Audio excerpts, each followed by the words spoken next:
Hello and welcome to this training video. My name is Eric Skripczak, and in this video we are going to discuss Canon lenses for bird photography. The first thing you need to understand about bird photography is don't listen to other photographers until you have seen their work. There's a lot of advice out there, and most of it's bad. I photograph birds almost exclusively. I would suggest you look at my photographs before you decide whether or not you want to take my advice. My website is wildlifehobbies.com. Before we even get into a discussion about camera lenses, there is something that needs to be said. Caveat emptor, let the buyer beware. If you haven't bought equipment yet, you'll be looking for the best price. If it sounds too good to be true, it is. Before you go shopping, you need to be aware of camera scams so that you can avoid them. Here are two typical fraud situations that you might encounter. You're looking for a camera and you're trying to find the best price. You find a price on a camera body much lower than it's sold anywhere else. You will order it online and you will get an email saying you have to call to confirm your order. They will tell you on the phone that this is the wholesale price and it doesn't come with a battery. It is a body only. They will ask you, do you want a battery? And you'll say, of course I want a battery. Then they'll ask you if you want the long life battery or the short life battery. You'll respond, of course I want a long lasting battery. By the time you get the camera strap and all of the other pieces, it will cost more than if you had went through a reputable dealer. If you tell them you want the body only for the advertised price, it will suddenly be on back order and it will never get out of back order. Another common scam with camera lenses is that they will try to sell you a gray market lens inside of the USA for a hefty profit. Gray market lenses are sold overseas and cannot often be repaired inside of the U.S.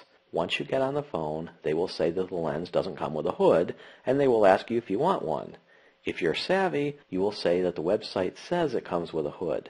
After you decline all of the add-ons, they will tell you that it's a gray market lens, but they will offer you the U.S. version for a few dollars more. Then they will stick you with the gray market lens because you're not going to know the difference until it breaks. If you hear anything like this, you must immediately repeat these magic words. Cancel my order. I'm informing my credit card that I suspect fraud. I have provided two reputable camera dealers' names on this page. They are East Coast dealers. I'm sure that there are equally wonderful West Coast dealers to purchase from. I simply don't have experience purchasing through them. Hello, my name is Eric, and I used to be a pixel snob. It's easy to get wrapped up in the hype about the number of pixels any particular camera body will support. Any camera you purchase today will support more than enough pixels to make a good image. I've personally made beautiful 13 by 19 inch borderless prints from a 3 megapixel image. When you are looking at purchasing equipment, the lens is more important than the body. If you are looking at purchasing an initial setup, buying a slightly older camera body allows you to put the money saved into a better camera lens. With that in mind, it's important to understand that the Canon Rebel often has the same image sensor as the professional, consumer, or prosumer models. You need to understand that if you buy a Canon Rebel, changing the camera settings has to be done with menus on the screen instead of with dials on the body. The use of dials allows for rapid transitions between modes when shooting. The prosumer models will support high-speed external flash sync, which is disabled on the equivalent Rebel bodies. Other functions on Rebel models will intentionally be reduced or eliminated, such as the ability to perform a micro-adjustment on the camera lens. Before we actually discuss lenses for birding, it is important to understand some basic terms. Lenses that can zoom in and out for more or less magnification are called zoom lenses. Prime lenses cannot change magnification. They are fixed at one point. The fact that they are fixed means that they are sharper than an equivalent zoom lens. Typically, the more a lens can zoom, the less sharp it gets at the upper ends of the magnification range. Zoom lenses that zoom less will always be sharper than lenses that zoom more. In other words, a 70 to 200 millimeter zoom lens will be sharper at any magnification point than a 50 to 500 millimeter lens. The greater the range of zoom, the more difficult it is to be sharp at all points in the range. It will always get softer at the upper ends of zoom. Typical birding lenses will have an f-stop value listed as their minimum f-stop.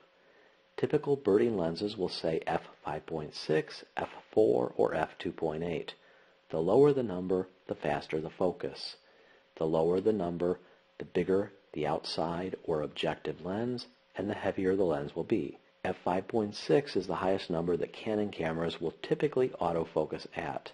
Before we actually talk about lenses, I need to introduce you to a universal truth. No matter how large your camera lens is, it will never be big enough until that rare instance when it's too much.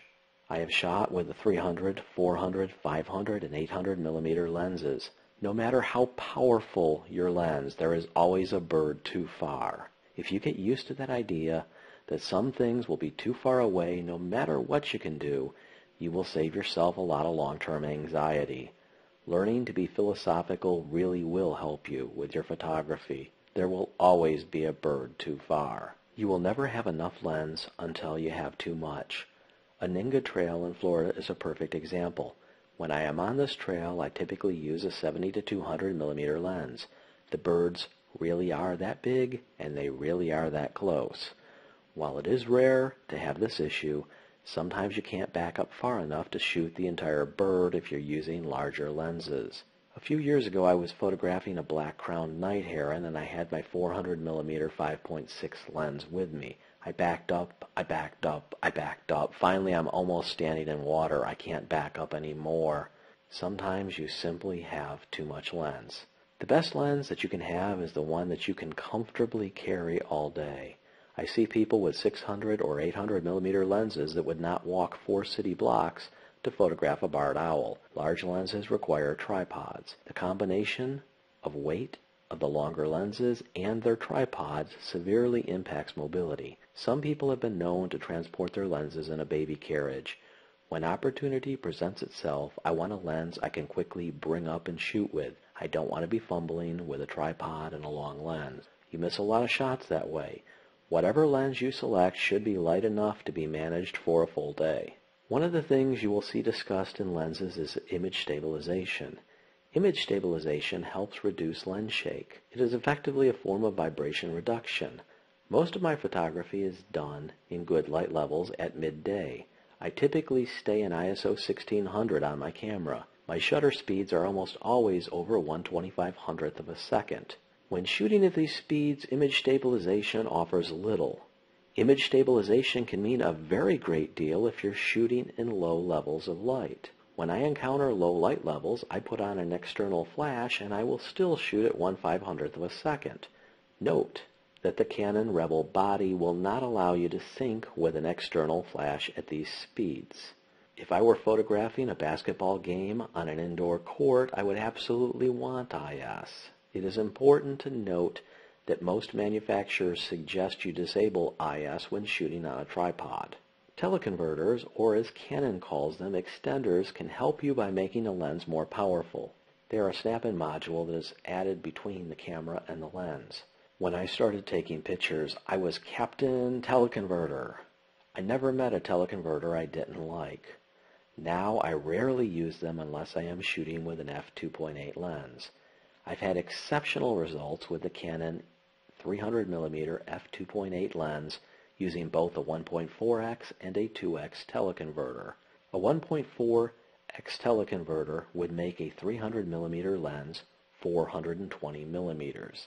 A 2x teleconverter would make a 300mm lens 600mm. The last thing we need to discuss before we move on to actually discussing lenses is depth of field. In this table, we're looking at 3 magnifications of lenses, 300mm, 500mm, and 800mm. We're assuming the use of a Canon 7D at f-stop f8.0. This camera has a 1.6x crop sensor. We have 3 different distances to the subject, 10 feet, 20 feet, and 30 feet. The 300mm depth of field, the area that will be sharp at 10 feet is 1.6 inches.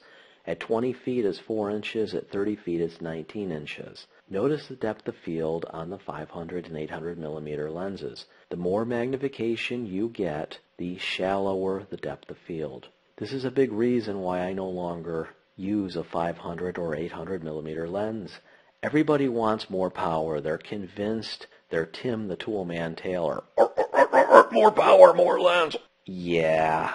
They just become heavy and you don't wind up with a photograph as sharp. I typically stay in the 300 to 400 millimeter range today. Let's go ahead and turn our attention to actual camera lenses for birding. This table is arranged in price from low to high. This first lens is in my camera bag, the Canon EF 70-200 f4 lens. I don't use it a lot, but every once in a while it saves my butt when I'm dealing with a heron that just landed right in front of me and I've got too much lens with 400 millimeters. I've recommended the f4L lens. They do make a 2.8L version. L means Canon professional level glass, so every lens I have on here that's Canon has an L after it. Some birders I know carry a Canon EF 100 to 400 millimeter lens. With this lens, since you can zoom, you typically don't have to carry a smaller piece of glass. However, the images will be softer than if you were shooting with a prime lens. Canon in 2014 is rumored to be replacing this lens with a newer model at some point in the future. The date as of the time this video was recorded is not known. The next two lenses are the lenses I would point most people getting into bird photography for the first time into. The Canon EF 300mm f4 lens is an exquisite piece of glass and it has a shorter focus distance. If you're about 6 foot tall, you can actually focus on your feet. The 300mm version does come with image stabilization. The 400mm 5.6L does not have image stabilization. I carry the Canon EF 400mm 5.6 all over the world with me. It's my preferred lightweight carry-all lens. The best lens you can have is the one you can carry all day. I have shot with a 300mm lens and I like it quite a bit. The 300mm lens can take a 1.4x extender or teleconverter and still autofocus.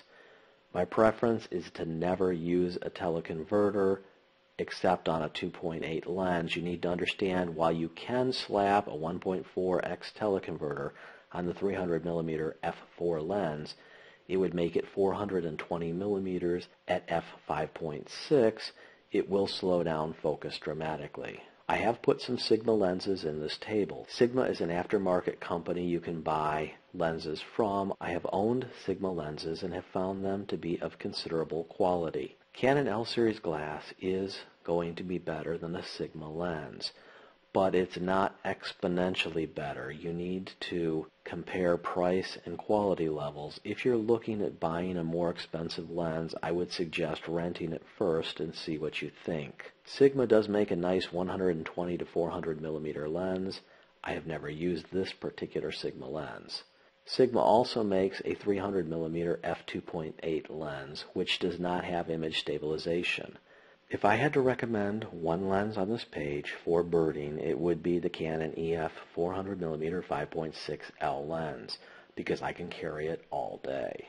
Having said that, we see a Sigma 300mm f2.8 lens, which I have never actually used. I absolutely love the Canon 300mm f2.8L lens. It's an exceptional birding lens. It's really, really good. The question you need to consider in your mind is the law of diminishing return. If price and weight are not of concerns to you, I would point you at the 300mm f2.8L lens. Now the Canon has image stabilization, the Sigma does not. I have used Sigma lenses. They are of good quality. You need to decide, is image stabilization really worth the additional money? The lenses on this page are what I would consider to be reasonably priced, although at the bottom end of the scale, the 300mm 2.8 at $7,300 is out of the range of most hobbyists. In this page, we see prices go from $5,000 to $14,000. Prices for camera lenses doesn't stop at $14,000. They just keep going up. I have used the Sigma 500mm f4.5 lens. It is a good lens. Sigma makes an 800mm 5.6 lens. Again, with depth of field being a consideration, generally I won't shoot with anything over 400 or 500mm at the highest end of the range. They also make a 300 to 800mm lens that zooms. Canon, I have used the EF 500mm f4 lens. I hand hold this lens on a regular basis.